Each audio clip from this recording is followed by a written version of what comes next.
Americans think they are the blueprint of the beauty center to the rest of the world. Let's just stop there. I'm gonna stop you right there, homegirl, skillet biscuit. Black Americans, let me tell you something about us. I've seen every single type of person from every culture indulge in what Black Americans build.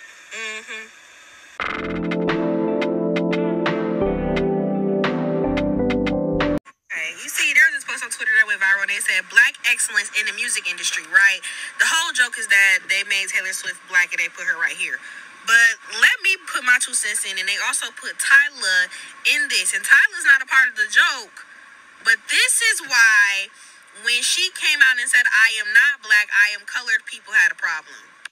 Tyla is a beautiful colored woman from South Africa, right? She said she's not Black, she's colored. She said this many a times. She's made it very clear that she's not Black. However, she is marketed as Black. I didn't see her with Afro puffs. I didn't see her with this and that. She not Black, though. But she's marketed as Black in America. So that's why people had a problem so much with her saying, oh, I'm not Black.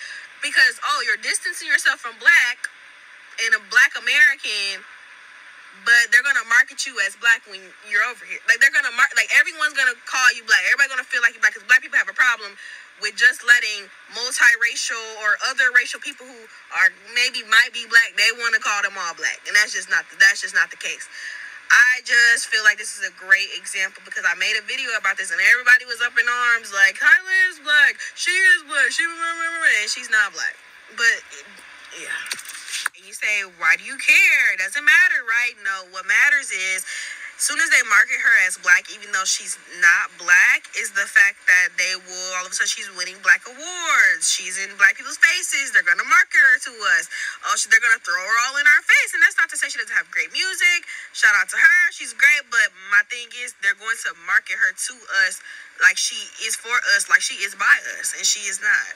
So many things can go wrong in a system that currently works in America in terms of race. And there's kind of like this thing in my brain that's like, well, girl, I kind of like understand where the emotion comes from. I feel like she wants to keep her identity being colored, and she represents colored people in South Africa, and you just grouping her in Blackness is not fair to actual Black people like yourself.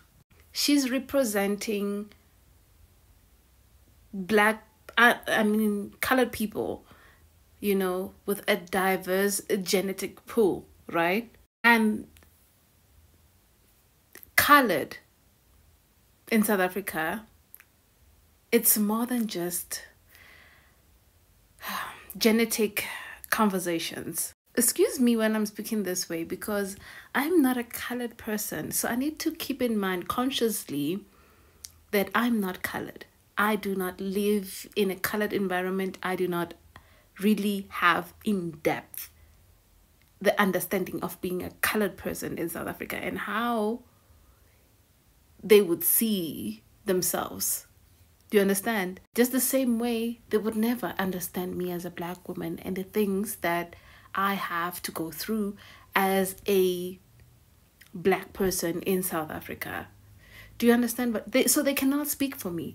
Sure, we may have things that correlate and intertwine at certain issues because we are oppressed the same, or rather similarly. So what I can say is that Americans, right, are the colored people in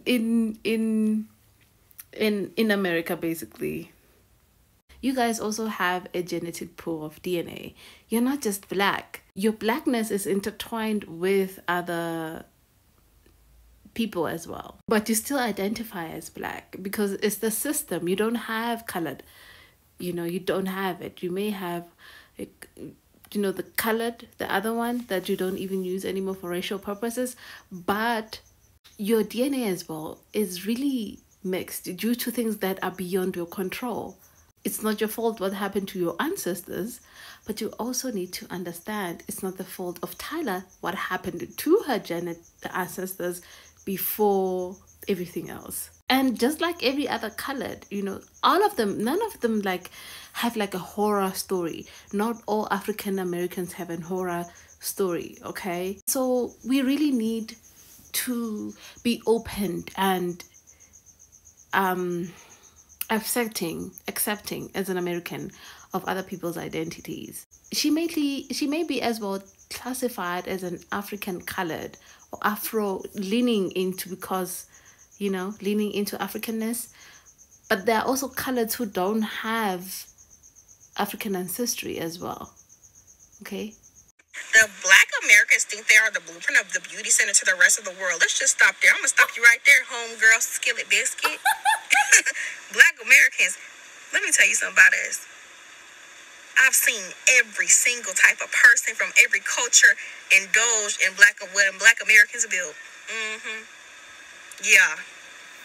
When people coming over here for these African countries and they got their music and they trying to share the Caribbean, they trying to share their music, you want to know who got to like the music first? Black Americans. We the reason the music can even cross the border. Who you think like that music first? Who you think putting them on in America first? And they crying to get over here. Because once they know once they go mainstream here, then they really up, right? So let's not act like Black Americans have not built things from the ground up. We have an entire culture. Let's make that clear. The way we wear our hair, even the way a Black woman would do her edges on a wig. Let's be clear. The styles that these Black women, the Jada Waiter effect, because Jada Waiter, who she done influenced everybody. I done seen so many, every race, culture, and from every place in the world that talked about some Jada Waiter. Who was she? A Black American woman? A Beyonce? Let's be clear. Let's be clear. A SZA, Black American woman who have influenced so many people. Let's get serious. So yes, when these artists come over here to America, they want to market them to Black Americans first. Because we like them, they know they're going to do good. And y'all think it's an insult because she says she's colored. She says she's not Black. So yes, when I see Tyla speaking in the same circles as Black women and she herself says I am colored, that's what she's claiming, which is a beautiful thing. I don't say there's anything wrong with that. I'm just saying, well, if that's the case, then when there's a Black woman award or there's something like that, well, let's just make sure that the Black women in the room get the award. Sis, respectfully, I'm gonna need you to be quiet, okay? I'm gonna need you to be quiet. Because as a proud Ghanaian, I love Black Americans, okay? Let me tell you about my Black Americans, okay? Let me tell you, y'all got good fashion. Y'all got good music. Y'all got good hairstyles. Black Americans are lit. Look at me even using their slangs. Hey, Black Americans. Like, y'all can say what y'all want, but Black Americans are everything. They're everything. Like, as a proud Ghanaian, I love y'all real bad. I really do. Now, we may have our differences in culture and this, that, and the third, but look, I'm gonna ride for y'all. Again, a proud Ghanaian here, but I'm gonna ride for my Black Americans because we not gonna do that. What she was saying in the video was facts, and if y'all want to be mad, y'all can stay mad. But everybody's always trying to jog Black Americans. I mean, let's keep it a G. If we go back home and stuff like that, look at how they're trying to copy some of the music. Look at how they're trying to dress over there. Copy the fashions. Copy the cussing words. Copy all these things that Black Americans do. And granted, we might take from each other's culture, yes. But let's not lie, Black Americans have a big influence. So yeah, I love y'all real bad. And we not gonna sit up here and disrespect Black Americans. We just not gonna do that. Love y'all, okay? Mwah. Giving y'all flowers, period. I'm so tired of this chat. It stresses me so much. The thing about the internet is that it has made the world much smaller. So what's happening is we're all interacting with each other from all parts of the world and our contexts are clashing. The creator that I've stitched acknowledges Tyla's colored identity, right? She's a colored South African. She has no problem with that. What she takes issue with, and what a lot of Black Americans take issue with, is that it seems like Tyla is being marketed as Black to a Black American audience. She also makes reference specifically to the marketing and branding, like around her hair, with her Afro puffs, with the cornrows. This is where context matters, because on their side, it seems that Tyla is being marketed as Black to Black Americans, right? But from a South African perspective, so a perspective outside of America, is that she's a typical colored girly. The hairstyles that she's doing, just everything about her marketing to us South Africans is very typical of the colored community. Now, before I go any further, I do want to emphasize that we are in completely different parts of the world with different societal norms, right? That's where that had to reach a consensus about this, because Tyla's not only being marketed to Black Americans, like, she's a global sensation right now. So your perception of how she's being marketed, you're seeing that through your lens, and then we're seeing it through our lens. That's a typical colored girly. Other people are seeing it through their lens. The main difference between Blackness in America and Blackness in South Africa is that there's an extra level that you have to get to before you're identified as Black in South Africa, right? And that level is belonging to one of our Black cultural groups, one of our tribes, and speaking one of our Black languages. Like, the way Tyla is styling her hair isn't exclusive to Black people in the South African context, because there are colored people that look like me. Not every colored person looks as racially ambiguous as Tyla. In America, it seems that there is a range for Blackness, or what qualifies as Blackness, where a lot of people can fit under that label, whereas in South Africa, it's very, very strict, okay? Both your parents have to be Black, both your grandparents on both sides have to be Black, your great-grandparents have to be Black, you just have to be close to 100% Black, consider you as Black, but more than that, you have to belong to a certain cultural group. So what kind of Black are you? Are you Bedi? Are you Tsonga? Are you Sotho? Are you Zulu? All these things, right? We think of Trevor Noah, right? His mom is Xhosa, like me. She's Black, and his dad is white. Trevor he always makes this joke where he was excited to go to America because there he can finally be seen as Black. But in South Africa, we squint more when there's some sort of mix, right? Can't they're off, like there's something here. So that's how strict we are to give context. But obviously, if you're a colored person that looks like me, how else are you going to style your hair? But more than that, there is a historical context as to why colored people aren't considered Black by themselves, but also by the rest of us, right? Because colored people, legally in South Africa, they are grouped in with Black people. But socially, there's tension there. You see how in the States, they used to have that one-drop rule? In South Africa, it was the exact opposite.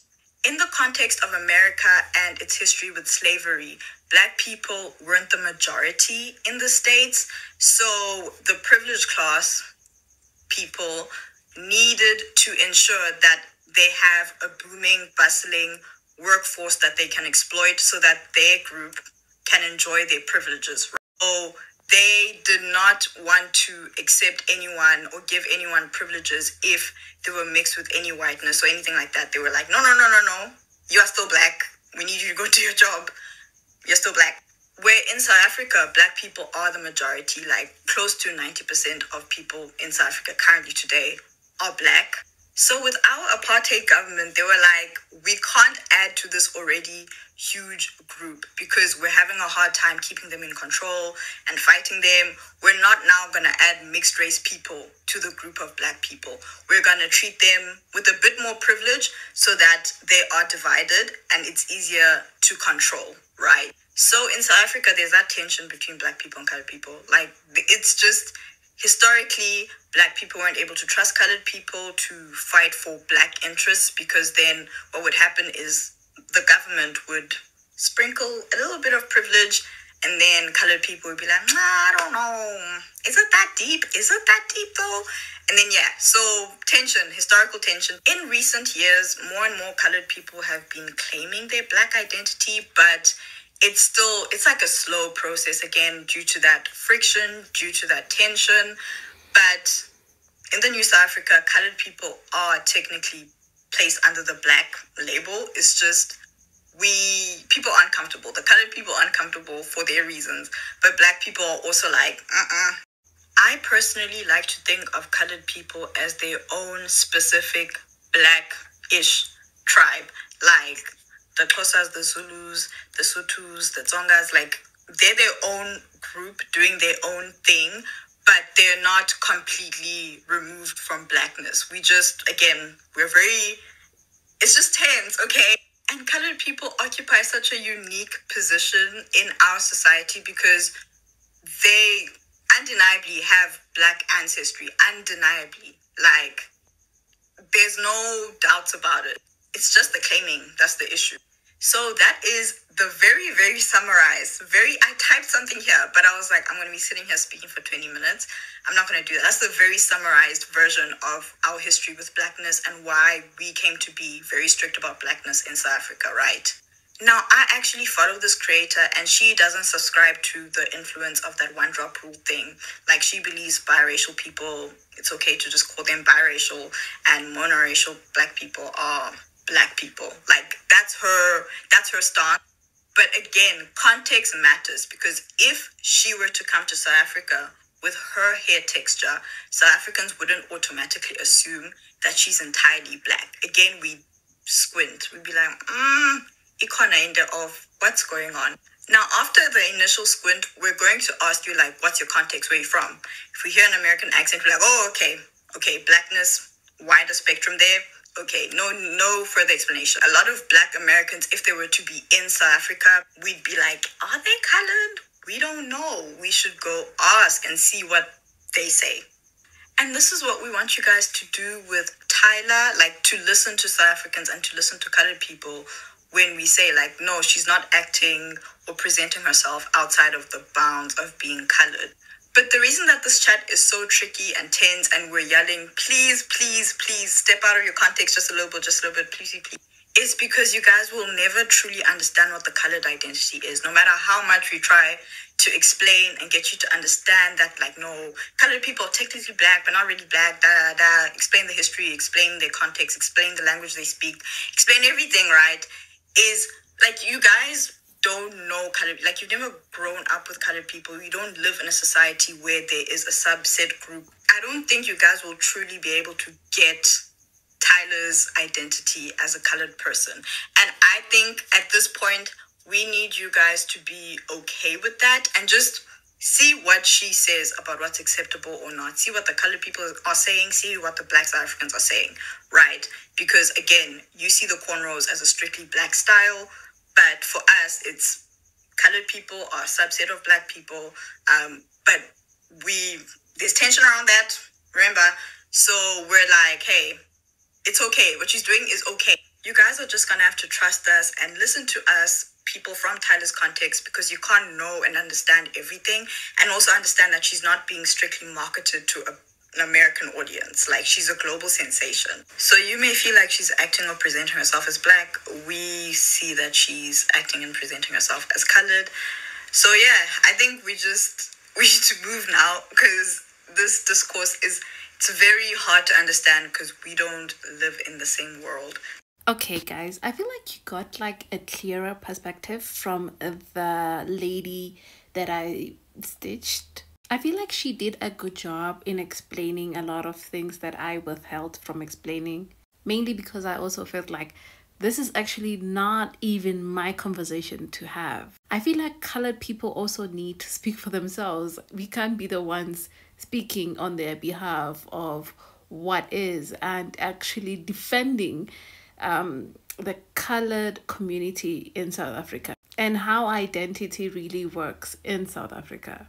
It gets complex as well as a Black South African explaining to Americans, which, again, Americans have that thing of entitlement. yes, entitlement also can come in forms of you assuming to know everything. That, yes, I know this is how things work. And I've dealt with African Americans believing that they know. Meanwhile, they know nothing. There's really no gap because they're stuck in their form of knowing information, their beliefs, their way of living, and the way they interact is right. There's no other way. Is straightforward. Just like she is. She does not want to open her mind to accepting Tyla's identity. For her, it's too complex and it does not make sense. It's not straightforward. And if it's not straightforward, it's like, you're not black, so get out of my space. You said that you're not black, get out of my space. Don't do cornrows, don't do blah, blah, blah. You're not black, so mind your business. That kind of nonsense. And you can see with her defense the way she talks, that she's passionate about this, and it gets complicated as well, and complicated, complex, and it's not really an easy conversation to have. Like we said, there's a lot of things that Americans hold dear that we Africans are really chilled about. We're really chill people, really, really chill people. And a lot of things that you guys may even be like offensive of and defend and hold to your own chest, Africans will be like, yeah, okay. And this is, you can see with the way we handle the the colored community. You know, there's kind of like this thing of, we're never going to talk about the colored community. Their lives are just horrible messes. They're just, you know, their existence is just a painful existence, you know, of how they came to be. At least majority of people, you know. And it could be fact. It could be fact as well, but not all coloreds. Okay, not all coloreds have a traumatic lineage, you know, but most do. And this is why, again, I have a problem speaking for colored people. I really do not want to, because I feel like it's not my place, really. I feel uncomfortable having conversations like this. Even though I have done it in the past, I don't want to really contradict myself, but I get really uncomfortable. But what I can say is that in terms of influence, yes, it's true. African Americans do shape a lot, not just in the African continent, but globally. Globally? Yeah, well, on an international level, they do market Tyla to an African American audience. That's what I can say is true. She is correct when she says that, you know, because again, African American do hold a bigger influence globally. Even I don't want to admit that, but it is true. You can go to Italy, Spain, a lot of their, even rap culture, dress, the way they just create a culture of blackness is non-black spaces for other races to adapt without them being there. And these kids from other continents and other countries get to see African Americans, and they get to incorporate their styles, their language, their everything in their music, you know? So she is right when she says she's marketed to a black audience first, and then the black audience really like, this is where they have a problem. This is where they have a problem. And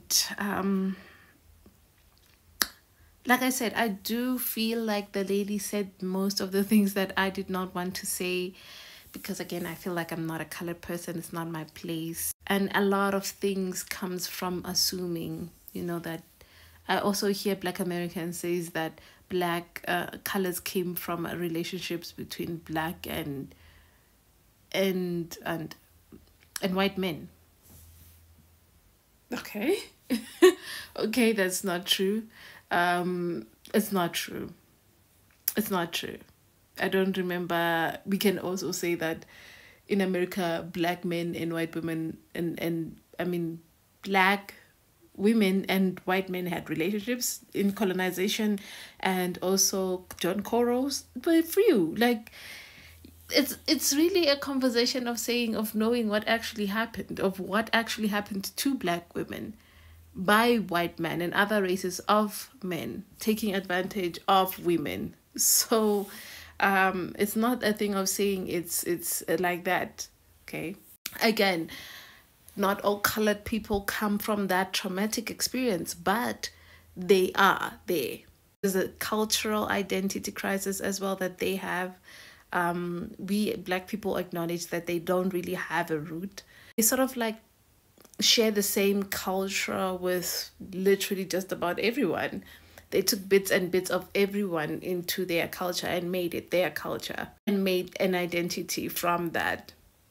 What we do know as well is that the actual Afrikaners are the colored people that the white people, the white settlers stole. They are not Afrikaners. The Afrikaners are colored people. As well, we can say in white spaces as well.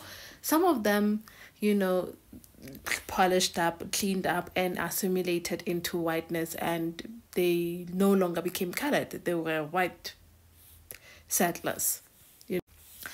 So it's really an interesting conversation to have, and we're really tired in Africa about this conversation. It's really tiring to have this conversation every once in a while. Again, it picks up again, especially when she drops music or when she does something. Like African Americans see her and be like reminded that, oh, this girl said that she's not black. And, they kind of like really want to shy away from her, really don't want to support her like that. Basically, this entire album, her aesthetic, this trend, this, by the way, she's stunning. Now, in no way, shape, or form am I saying that African Americans shouldn't be inspired by African culture. I actually think it's beautiful to see different types of black people mixing things, and I think it's beautiful. Let's get that straight. And in no way, shape, or form am I saying that we haven't been inspired by African American culture, because we have. All I'm saying is to say where the blueprint is a bit. But in that same breath, I can tell you how I've been inspired by Caribbean culture. I can tell you how, like, after watching Top Boy, I started like using a little bit of their slang. I can tell you that different black people inspire each other. We take things from each other. There's no main character here. African Americans have also taken from African culture, Caribbean culture, and there's no problem with that. Like, there's already enough division amongst black people around the world. There is no issue with black people using each other's shit. Like, that's not what I'm saying. I'm saying that to erase everyone else's impact because you want to be the main character, like, things don't just start existing when you discover that they exist. We all contributed so much, and you're not the main character. Black people have the biggest influence on this planet. No one does it like black people. No one will ever do it like black people, okay? Because we are the center. We are the blueprint. There's no African American being a blueprint.